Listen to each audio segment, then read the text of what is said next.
You're at the Coaching Inn, 3D Coaching's virtual pub, where we enjoy conversations with people who are engaged in the world of coaching.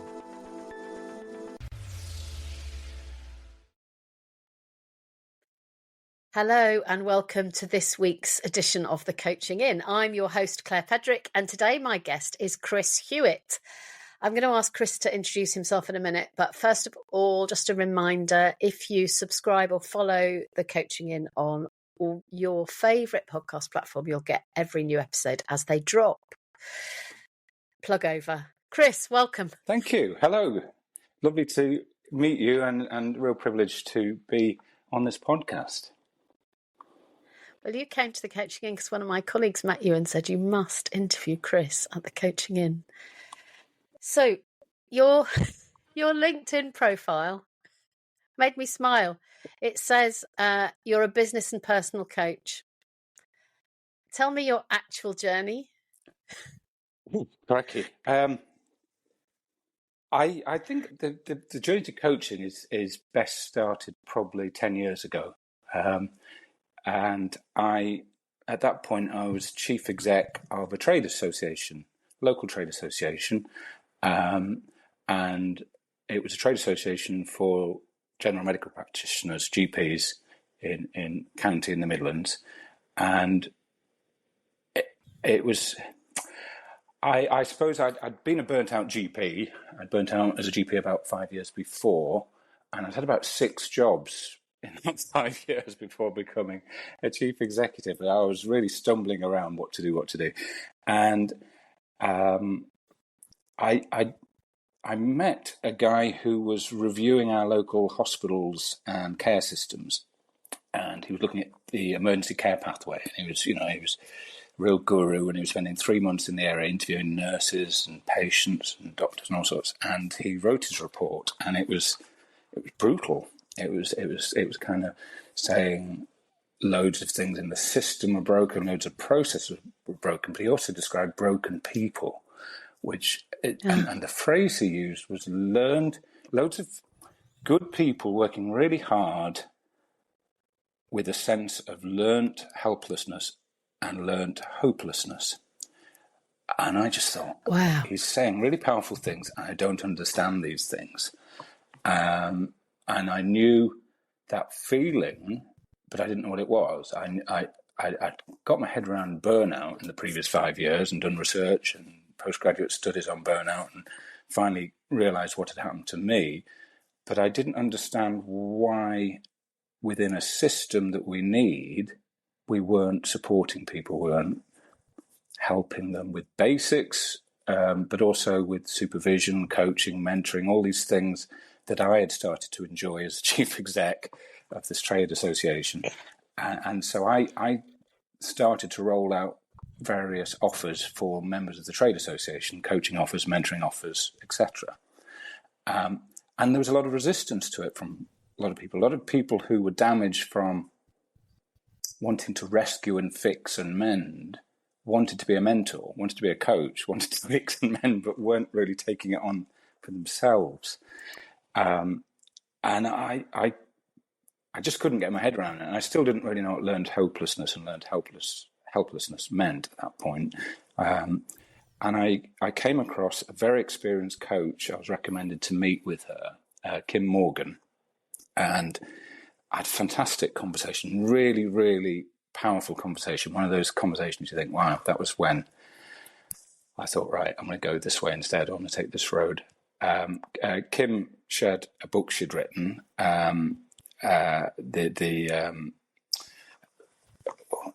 the coach's casebook, it was called. It was about different traits that hold us back. And she ran a course allied with Chester University.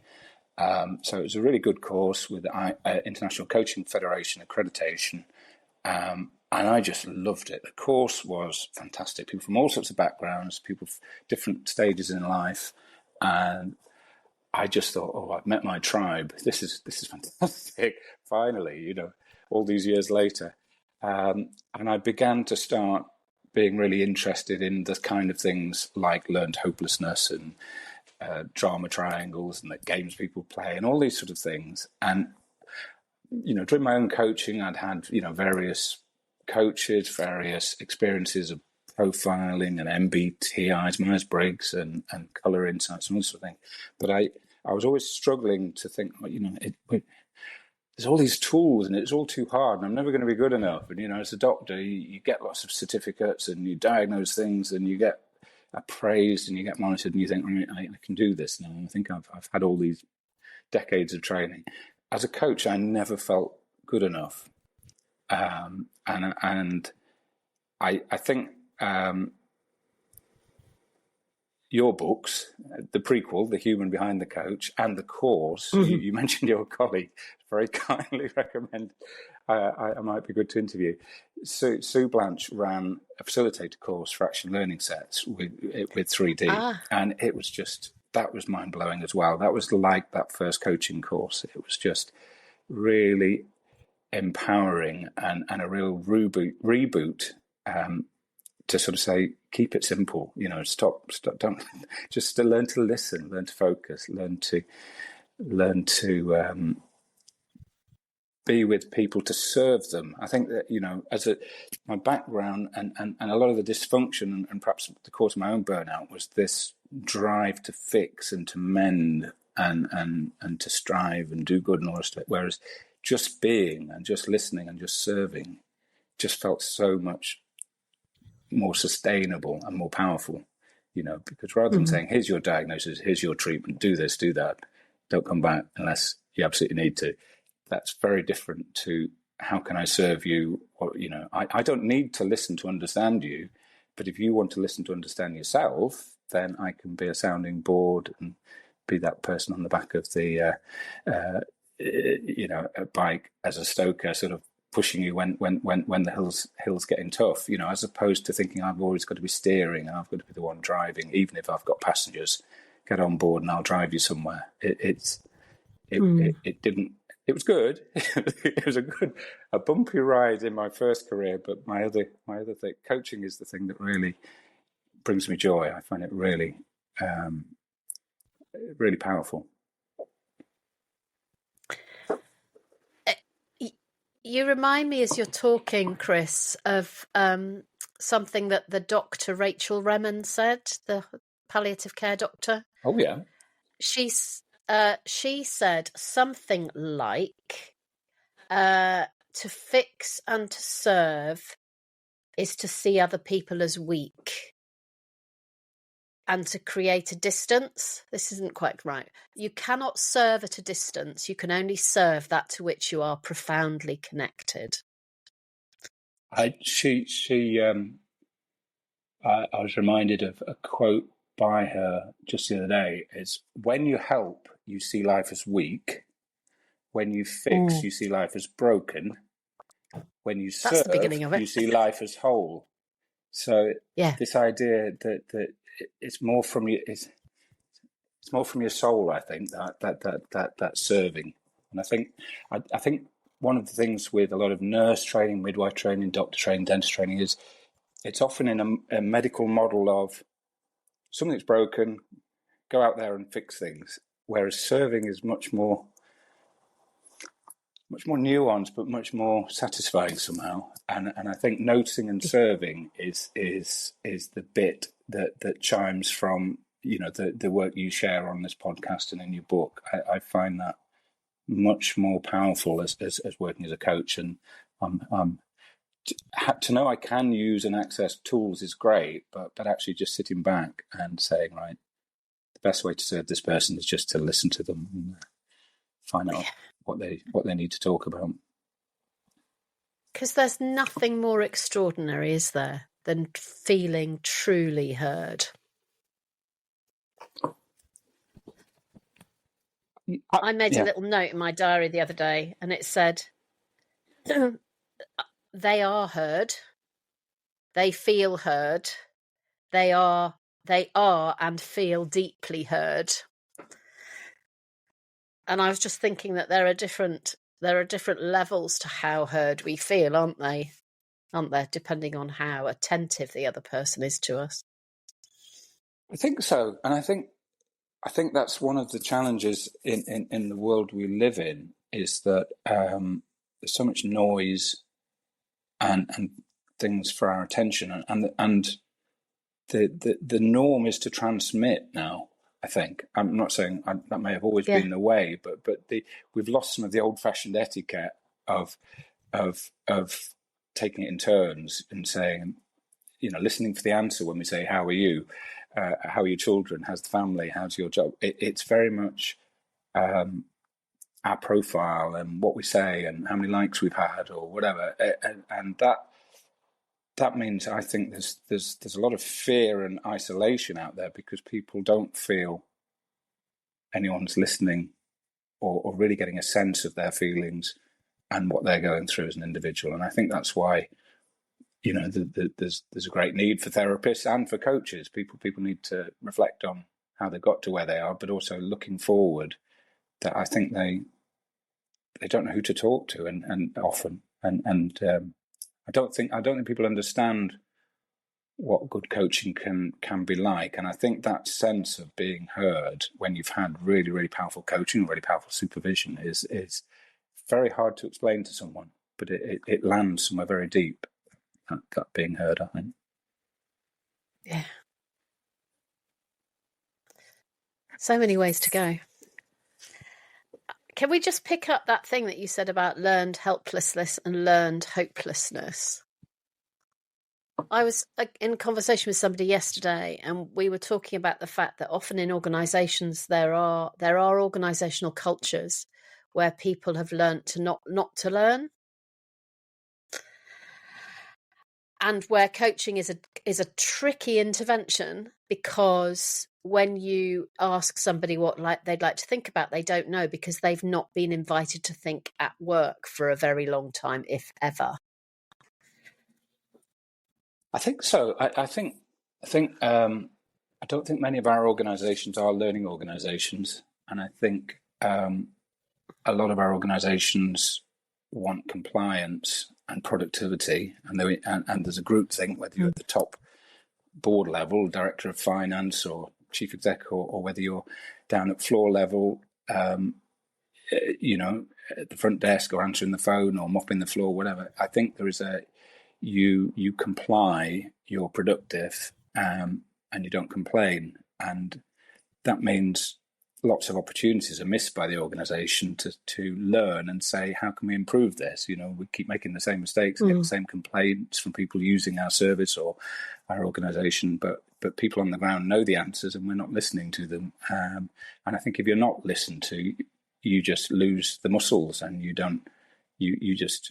on with your day job, clock on, clock off, and gradually, no matter how bright and well-meaning and hard-working you are, you just think, this is how the message the organisation gives is, this is how we do things around here. Get on with it or find somewhere else, I think, which is brutal. And it means coaching, I think, certainly in the world I've been in health, coaching has tended to be for people who are failing or for people who are leading, and not much in between. Yeah. So we'll do coaching to you because you basically need remediation, and we'll just call it coaching. And you need to conform more and stop or perform more productively. Or at the top, you're a leader, so we're going to, as part of your package and your perks, we'll give you some coaching as well. So there isn't a culture all through the organisation of, right, okay, we're going to give you genuine supervision, mentoring, coaching, or make it accessible to you, and then build those muscles up to encourage you to speak. I mean, action learning sets, when you get a group of peers or people speaking, there's permission, or there should be permission in the organisation that commissions action learning sets to say, we want to hear the outputs from your group, because the learning for you as individuals are going to be learning for us and for our customers and for our board and everything else. And that needs organisations to wake up and say, right, are we genuinely a learning organisation? Are we interested in being a coaching organisation? Or are we just looking at spreadsheets and financial reports and our bonuses at the end of the year? They're brutal, but that's the kind of boards I've sat on. Yeah. Yeah, and it requires people to be released to be in them, doesn't it? So we just won a Health Service Journal Award for the Action Learning Set work that is a very tiny part of a talent management support network in the UK for global majority nurses, midwives, and I did see that. It was fantastic. I was really, really, it made me feel warm, because having done the course with Sue Blanche, I saw that on LinkedIn and in the Health Service Journal. I thought, this is good.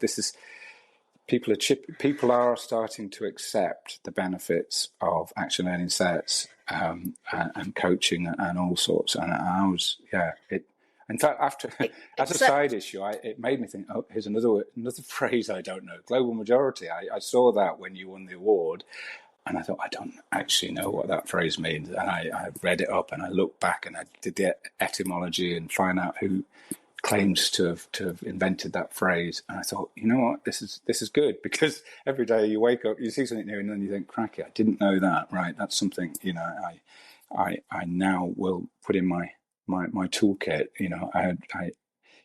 We all want to make sure we're saying the right things and using the right terminology, but I get global majority. I think I work with a lot of people from the global majority, and I now, understanding our own privilege, but then making sure we start to get up to date and up to speed with the semantics and terminology, I think is important. So, so it's very useful in that sense as well, you winning that prize. Thank you. The thing that's interesting though about that, Chris, is that project happened under the radar. Right. And one of the challenges was band 4, so quite junior nurses, right, being able to be released to be part of the action learning set. But the most, there were so many exciting things when they did the research at the end of the project, and we truly only did a tiny, tiny, tiny bit of this. We trained the facilitators. Everything else was done by volunteers. But what was happening was a senior nurse, so a chief nurse in one trust, was facilitating an action learning set of people from all over the place. And that chief nurse was hearing stories of very junior staff that would never have been heard in their own organisation, because it would have been filtered all the way up. Yeah. And so they were hearing real stories, and these junior staff were feeling really, truly heard by a senior person. But it wasn't in the same bit of the organisational system. Right. But the stories were still being heard, which was extraordinary. Really, really extraordinary. I've just come through a transition with my role at NHS England, and we've merged the educator work into NHS England, and there's been a lot of challenges, and I was in a group that was being facilitated to say, how do you cope with the change and the impacts on you and your teams and you individually and your psychology. And then we've decided we're going to launch action learning sets amongst ourselves. So again, there's chief nurses and chiefs in the NHS are saying, right, action learning, where do we get it? How do we get the facilitators? So it's starting to spread. And I think, you winning that HSJ award, it just raises the profile again, what happened to action learning sets? Why does no one do them anymore? So I think people are starting to wake up and say, some things just aren't working. We can't just keep looking at spreadsheets and targets and measuring things. If we measure things, we get what we measure. We don't get what people want. And I think you get what people want by listening and genuinely engaging with patients, carers, people at band 4, people at band 3. It's not about the chief exec's report. Yeah. And organisations go through, so the health service goes through phases of using action learning. And I've had years ago, when we tried to introduce it in a hospital, this was more than 20 years ago, we had to change the name of it because there was a belief in the concept, but there'd been some really bad experiences where it hadn't been about learning, it had been about fixing and telling. Right. And therefore, to introduce it, it had to be described in a different way so that people felt safe enough. Because all of this is about safety, isn't it? Everything that you've described in this conversation is about people feeling heard and feeling safe. Yeah, enough. 100%. And it's so sad that things are, I described attempts to fix and remediate people who are seen as not doing their job well enough is sometimes called coaching, and then the coach, the coaches who are tendering for the work are basically being told, right, we want you to sort out these people, and these are the messages that they need to align to our objectives as an organisation and get it, or they need to be persuaded they need to find somewhere else to be a troublemaker. And it's such a shame, I'm sure when Reg Reevely was setting up Action Learning for National Union, the miners in the 1950s, it was brand new and they would have been wariness, but then once it gets used the wrong way as a power to, be an advice monster as an organisation, then it's going to be tainted, isn't it? So it's such a shame that you have to then dress it up as something new. But yeah, I think if there's a genuine need, want to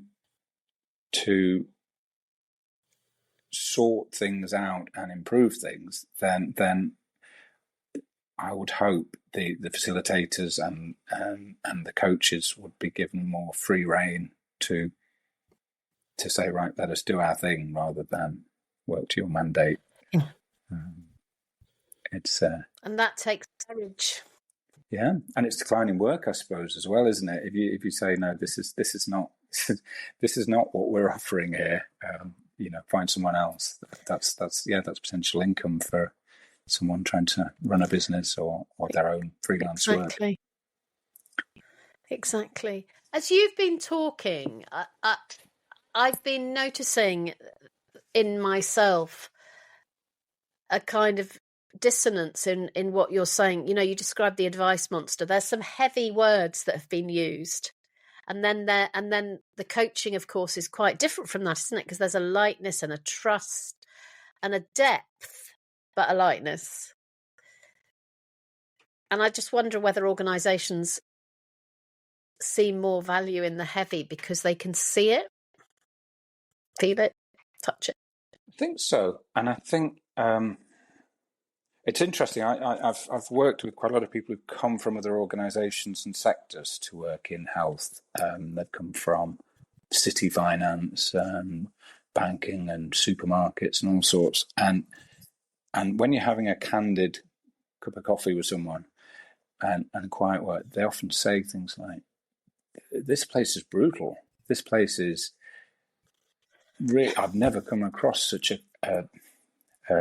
so much bullying, in effect, and groupthink, and there's so much pressure, I suppose, and that comes down from the Treasury and Whitehall to say we're getting bad headlines in the Daily Mail or whatever else. This needs fixing." And I've heard stories of bosses of the NHS getting 150 chief execs from all the different trusts around the country, getting them into the room just to shout at them and berate them and say, what the hell's going on? Your 4-hour A&E waits are terrible. And these are really hard-working, experienced people who've been brought in from other sectors. And so they go back as if they've been kicked, and then that filters down. And that means that you want hard data. You want, as I said, it often we get lost in, we're being measured by this, so we've got to play the game to get the answers to make sure these statistics or these reports look okay so that we're not in the bottom of the table. And that's very different to how can we be the best? It's a risk averse. How do we make sure we're not, the spotlight doesn't come on us as being one of the worst? And how do we tick all the boxes? And like I said, someone said, once you start measuring things, you get what you measure. Or as farmers say, you don't fatten a pig by weighing it. It's very much and that is genuinely heavy. I think it's a difficult one. I think the NHS is always going to be in a very difficult place because it's a national 70-year-old thing that we can't.